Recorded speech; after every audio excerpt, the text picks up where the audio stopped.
And it looked like Chennedy Carter has finally broken her silence about this Caitlin Clark situation. Chennedy Carter just jumped out the window and justified an assault on Caitlin Clark. The WNBA season starts in just a few weeks, and every notable free agent has found a home except one, Chennedy Carter.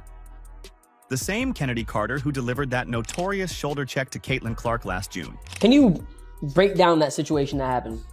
Yeah. So, in basketball a little bit, there's things called talking, what you like to call smack or whatever everybody likes to call it. Yeah. Plays before things are said, you know, that's a part of basketball. While Clark prepares for her sophomore season with skyrocketing popularity, Carter's trying to explain herself on streaming platforms. She claims it was just basketball, just a little tap. But WNBA teams aren't buying it. Is this karma? Is it fair? Or is Carter being made an example of for how players should treat the league's new superstar? Let's break it all down. So we know Chennedy Carter has always been kind of up against the fence when speaking about this Caitlin Clark situation. We remember when she first got asked about this during a press conference, she stated that she wasn't going to speak on Caitlin Clark. Now we know months later, she still hasn't spoken on the whole situation. That is until today. Yes, Chennedy Carter finally broken her silence about the Caitlin Clark hip check. Remember that moment last June when Chennedy Carter deliberately rammed into Caitlin Clark? The incident that would ultimately define Carter's career happened during what should have been just another regular season matchup between the Chicago Sky and Indiana Fever. And Clark. I mean, that's clearly a foul, which was called. The question is, will they call it unnecessary? Chennedy Carter. Let's break down exactly what happened frame by frame. After scoring a basket, Carter veered sharply across the court. Not to get back on defense, but with clear intent toward the unsuspecting Clark. There was no basketball reason for this path. The replay shows Carter blurting a few choice words, then eyeing Clark before delivering a hard shoulder check that sent the rookie sprawling to the hardwood. The deliberate nature of this contact was unmistakable to anyone watching. So she was signed to the Chicago Sky with Teresa Weatherspoon, with Angel Reese, with Camila Cardoso, and, you know, the rest of the folks. And then we get to the body check. This was originally ruled an away from the ball foul, but it was obviously a flagrant foul. It really upset a lot of people, which really escalated the issue. And it was really just poor sportsmanship on Kennedy's part. What's particularly revealing is how officials initially deemed it merely a common foul, a routine call that happens dozens of times each game. But once they reviewed the footage, they immediately upgraded it to a flagrant. The replays don't lie. This wasn't incidental contact during a play. This was an off-ball, intentional blow delivered after a completed basketball action. It's one thing pushing Caitlin Clark, and it's another thing blindsiding her.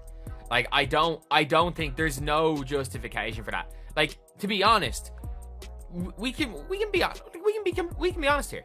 Clark's response speaks volumes about her character. Despite being blindsided and knocked to the floor, she simply got up without complaint, brushed herself off, and focused on the next play. No dramatics, no retaliation, just a professional getting back to work. Meanwhile, commentators and fans erupted in outrage, recognizing that what they'd witnessed wasn't basketball. It was a deliberate attempt to intimidate or harm another player. Now, what little girl wants to grow up and play in a league where you're targeted like that? How do you sit here and profess and demand that everyone take women's sports seriously when you can't even take it seriously enough to not act like a junior high queen on the court? It's stupid. That's so dumb. It looks like a soap opera. This wasn't Carter's first rodeo when it comes to on-court issues. Her history of volatility became a major talking point after the Clark incident. In 2021, while playing for the Atlanta Dream, she was suspended indefinitely for what the team called conduct detrimental to the team, following a heated argument that escalated beyond acceptable bounds. This pattern of behavior had already raised red flags about her professionalism and ability to function within a team structure. Atlanta Dream did suspend her in the middle of the sophomore season, basically saying she was a detriment to the team and the team culture. So then the Atlanta Dream decided to trade her to the Sparks, the Los Angeles Sparks. The timing couldn't have been worse for Carter. the WNBA is experiencing unprecedented growth, with viewership and attendance records shattered, much of it driven by Clark's arrival. The league is rightfully protective of this momentum, emphasizing professionalism as it garners mainstream attention. In this environment, the Sky Forward's actions stood in stark contrast to the image the league is cultivating. What's crazy about all of this, immediately after that push, this is what she said to the media. On the play before bumping in with Caitlin, it seemed like she turned to you a little bit after the fever I didn't score. answer no Caitlin Clark questions. Did she say anything to you? I don't know what she said. What'd you say to her? I didn't say anything. Carter would later attempt to explain away what millions saw with their own eyes, but the damage was already done. The shoulder check wasn't just a simple foul or even just a bad moment. It represented a career-defining mistake that transformed her from a player with considerable potential into someone teams actively avoid. Now, she is breaking her silence. We'll break it down in a bit. Basketball is physical, competitive, and intense, but there are unwritten boundaries that separate tough play from unnecessary aggression. Carter's actions cross that line in spectacular fashion, and the WNBA's collective response shows exactly where the league stands on protecting its players and its image. I said Chennedy Carter wasn't going to make a WNBA roster. And as it sit, April 20th, training camps start for teams in 7 days. Training camp for a majority of the WNBA start April the 27th. Chennedy Carter is not on any WNBA roster. Want to know why? Because it's Chennedy Carter's fault she's not on any WNBA rosters. Those unwritten boundaries Carter crossed have left her career hanging by a thread, and now she's scrambling to rewrite the narrative before it's too late. Just days ago, with training camp looming and still no contract in sight, she sat down for an interview with streamer Neon that has basketball fans everywhere shaking their heads in disbelief. I think a play before, maybe I was elbowed. Okay, that happens. Think the next play down, maybe something was said. And then maybe there was like a little clip of somebody like yelling in my face. And then we go down the court. Then I hit like a little bucket. You feel me? Come down, hit like a little nice little mid-range pull up. And then I just like, just give her like a little like, I'm here. Like, I don't think it was, what's crazy? Me and my brother went back and watched, and we seen a lot of clips in the NBA of guys getting like pushing LeBron. Like, I think it was Jeff Teague or somebody who like pushed LeBron out of bounds, like said, man, I was mad because like we couldn't stop him. Carter's attempt to explain away what millions witnessed firsthand is nothing short of astonishing. In the interview, she casually dismissed the deliberate shoulder check as merely talking smack and giving Clark a little I'm here energy. You know what's particularly telling? The stark contrast between this nonchalant characterization and the forceful impact that sent Clark tumbling to the hardwood. The footage doesn't lie. There was nothing subtle or routine about that contact. She did. She stopped and went through. Like, oh. Like, that is not... We watched the clip. There is no way that we're letting this happen. Like, saying that it was nothing, like this is not just a tap. What makes this revisionist history even more transparent is Carter's sudden claim that she may have been elbowed before the play. This convenient new detail, conspicuously absent from any previous statements, has been thoroughly debunked by video evidence. The footage shows no provocation whatsoever, making this belated justification ring hollow to even casual observers. So I'm just like, it's like one of those things, like it happens in basketball. I know people try to say, oh, it's not one of those things. It's not a personal thing. It's a competitive thing. It happens in basketball, and like it's just one of those things. But like, yeah, it's kind of what happened. Then it spiraled out of control. And then the media takes whatever narrative they want to put out. You watch every single game to see if you can find any deflects in my game, and like it's really nothing that you probably could say too much about. So then you have trolls, and that's why I said they're gonna be around regardless. But yeah, it was just like a nice little like tap, like I'm here. Not to like harm you or anything. If you want to push somebody, you're gonna like full force. Social media wasted no time calling out the obvious damage control operation. One fan's comment perfectly captured the collective eye roll. You all seriously don't believe her, do you? This reaction wasn't isolated. Basketball communities across platforms responded with similar skepticism to what many view as a desperate attempt at image rehabilitation. This is crazy, and this changes everything, because all this time we've been waiting on Chennedy Carter to take responsibility for what she did to Caitlin Clark. it shows me, I ain't even got to watch all this footage right here, but I am going to look at it. But it's showing me right now that she still is not taking responsibility for her actions. She's finna blame this whole situation on Caitlin Clark supposedly talking smack to her. The timing couldn't be more transparent. With the 2025 training camp fast approaching and Carter still unsigned, this interview looks less like setting the record straight and more like an emergency PR campaign. After months of silence about the incident, Carter suddenly feels compelled to offer her perspective just as teams are finalizing their rosters. The connection isn't exactly subtle.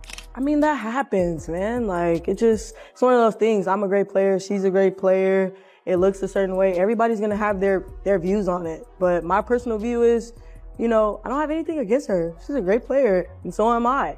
And I've got buckets all that season. You know what I'm saying? So, just one of those things that, I love it, though. They think I hate it. I love it. I love when it gets riled up and juicy like that. You feed off of, like what people say and shit, and it makes you more motivated. Oh, yeah, that's what I'm telling you. Oh, yeah, I love the hate. I love that. Yeah. Oh, yeah. Perhaps the most revealing aspect of Carter's rehabilitation tour is her complete reversal on Clark's abilities. Remember when she questioned what Clark brings to the table beside three-point shooting? That dismissive tone has magically transformed into praise, with Carter now referring to the Fever star as a great player, and even comparing her to LeBron James.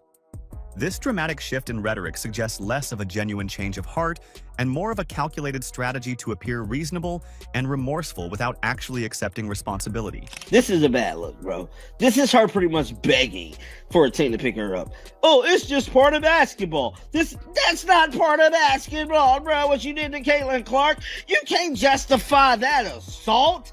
Basketball analysts have pointed out how Carter's explanation fundamentally mischaracterizes normal physicality in professional basketball. One analyst cut straight to the heart of the issue. Carter's actions weren't just unsportsmanlike. They represented a threat to the league's brightest star and its future. There's a world of difference between competitive physical play and deliberately targeting another player after the whistle. What Carter still doesn't seem to grasp is that her problem isn't just the incident itself. It's her continued inability to take genuine accountability. By downplaying the severity of her actions and attempting to introduce fictional provocations, she's reinforcing the exact concerns that have made teams hesitant to sign her. Chennedy Carter just jumped out the window and justified an assault on Caitlin Clark. The interview has accomplished the opposite of its likely intended purpose. Instead of rehabilitating her image, it has further cemented the perception that Carter struggles with accountability and may not be a reliable teammate. Talent has never been Carter's issue. She's proven herself capable of scoring at the highest level. But talent alone isn't enough when questions about character and team chemistry loom this large. Basketball is ultimately a team sport built on trust. When a player shows they're willing to target a star opponent with a non-basketball play and then refuse to take responsibility for it months later, it raises serious red flags about how they'll function within a team environment.